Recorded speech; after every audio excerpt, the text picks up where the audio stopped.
Hi, my name is Bruce Bodmer. I have been with Station-8 and Sea Rescue for 36 years and thought we'd just get together and have a chat about my experiences through the years. I started off at the age of 25 and became a coxswain fairly quickly. I think at the age of about 27, 29 I was a coxswain. And from there I did a whole lot of rescues and got involved in the station and its growth and development. So it's been quite an exciting 37 years. Now, when I joined Station-8, we operated it from a steel shed, which was based somewhere down there, which is no longer there now.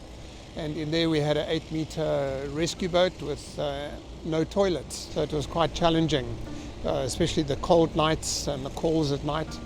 And after many years, we built this building here where I'm standing now with some amazing donations and sponsorships. We first started off in Hart Bay with the 8-meter Spirit of Mobile, and that was destroyed in a fire along with a lot of the stuff in the building. And then we got a boat down from Walvis Bay, which is this one over here, which is a replica of it, which we had for many years, and did a whole lot of rescues in that boat. And once that one was retired, we then had this boat up here, Bodmer, which came from the RNLI, and it's still with us today. And I think in the next couple of years, this boat will be retiring, and we'll soon get an Orc 14-meter rescue boat, which we're all really excited about.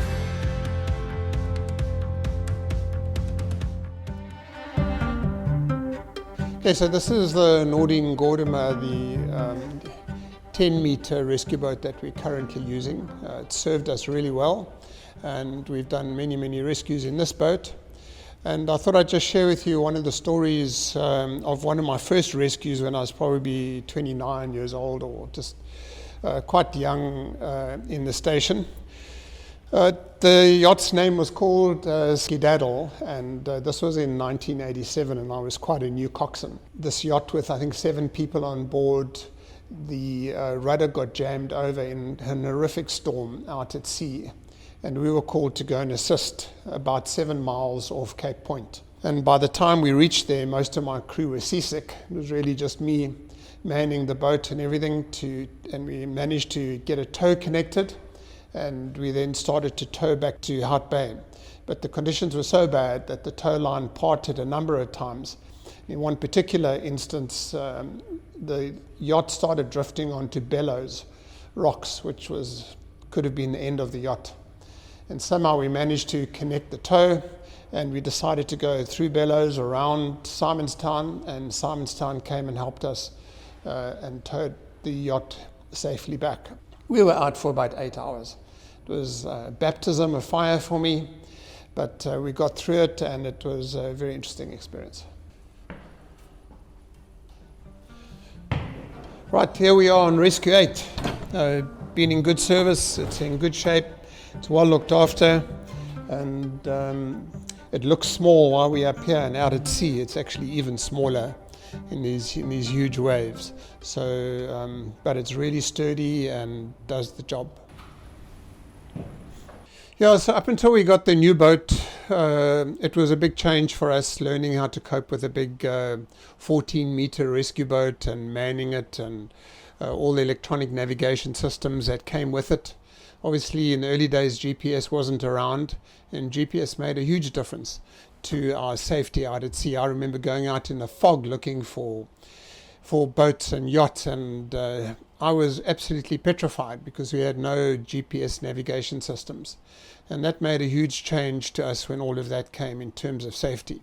And today we're sitting with very high-tech systems like AIS tracking systems. More towards 2000, we started seeing the requirement for using helicopters. And in fact, the one day we had a call off Slankop Light where we had a ski boat missing with a whole lot of fishermen in it, and we found 4 of the bodies, and there were still 2 missing, and we asked for a helicopter. Anyway, the helicopter arrived and said, "Where's your rescue team?" And we had no idea that we should have a specialized rescue team formed. So in about 2001, 2002, I approached the Air Force. Together we with Sea Rescue Head Office and the operations team, we made a decision to start the Air Sea Rescue Unit, which is now Station-8 and is still going strong.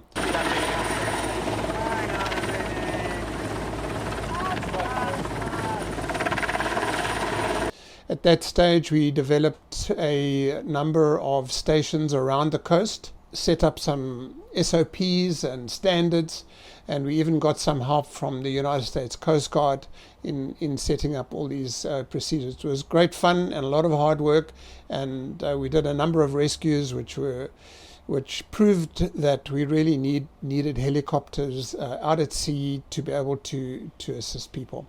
I remember we assisted a couple on board a cruise liner. An elderly tourist is recovering in hospital tonight following a daring rescue on the high seas.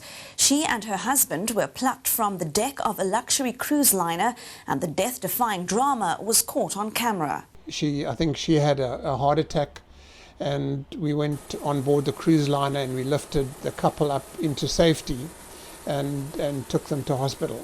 And the system worked really well. I was station commander of the Air Sea Rescue for about 8 years, and then we passed it on to New Blood, and it's still going strong today, and they're still performing many rescues and being of great service and value to the Institute.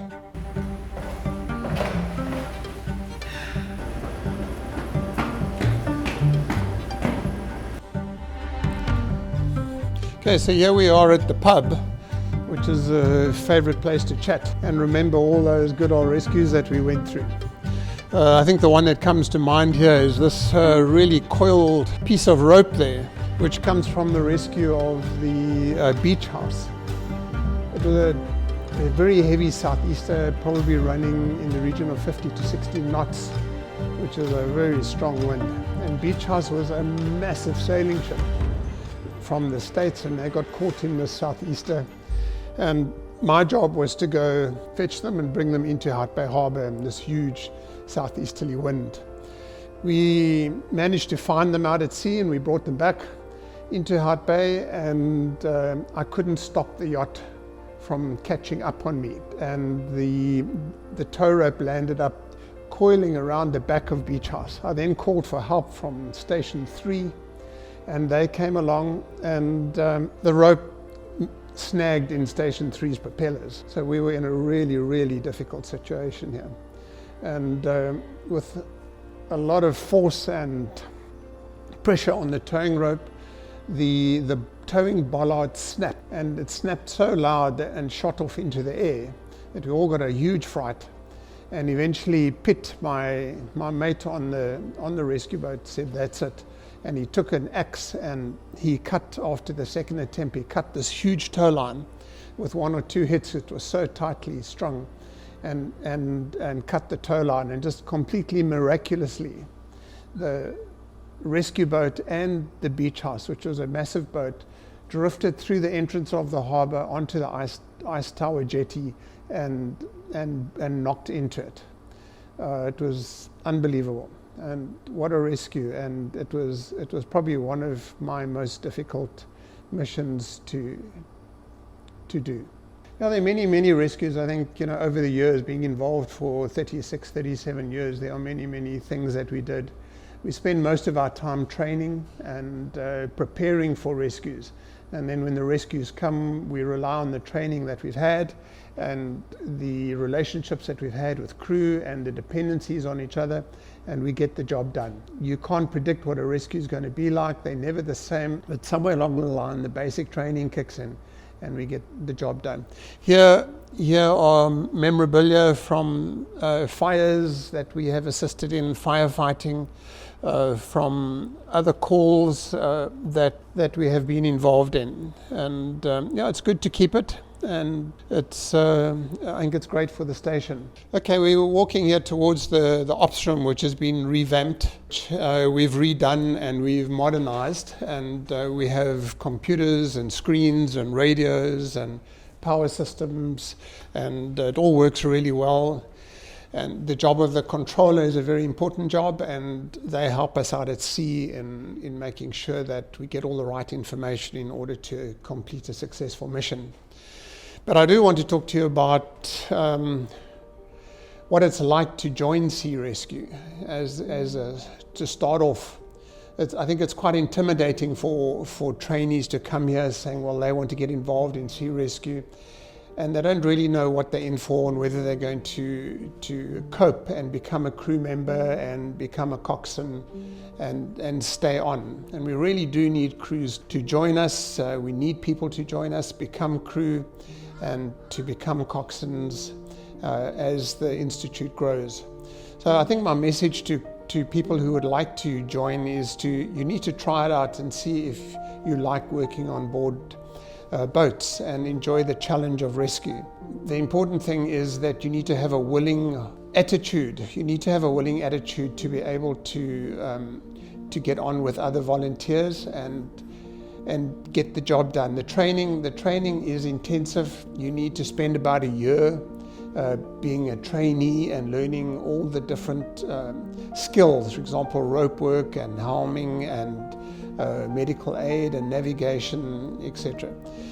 And then to stick it out and get your hours out at sea. And it's important. You need the hours and the training, and you need to come to meetings. So it does take a lot of time. You need to have the support from your family to do that, which is also an important aspect. And I'm sure that if this is a passion that you really want to get involved in, like for me it was a passion starting those many years ago and still being here, and just enjoying helping people who are out at sea and are stuck, and also enjoy working with my colleagues and my crew members. My message to you is stick it out, hang in there, and you will reap the benefits. Yeah, sometimes people ask me, what are the most scariest rescues that you've done?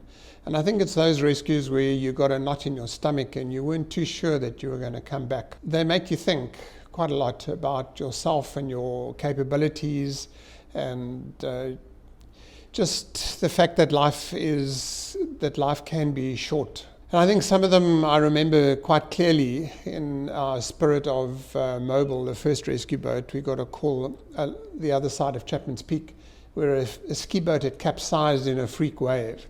And on arrival there, I came around the corner and found the boat capsized with 3 adults on board and 2 children.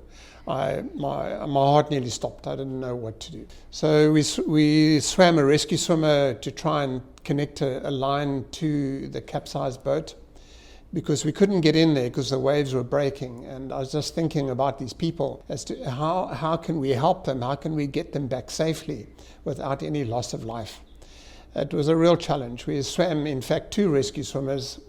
The one rescue swimmer didn't cope so well. The next one managed to get a line through the eye, and we towed the rescue boat very slowly back through 2 or 3 breaking waves that I thought my little rescue boat was going to capsize on.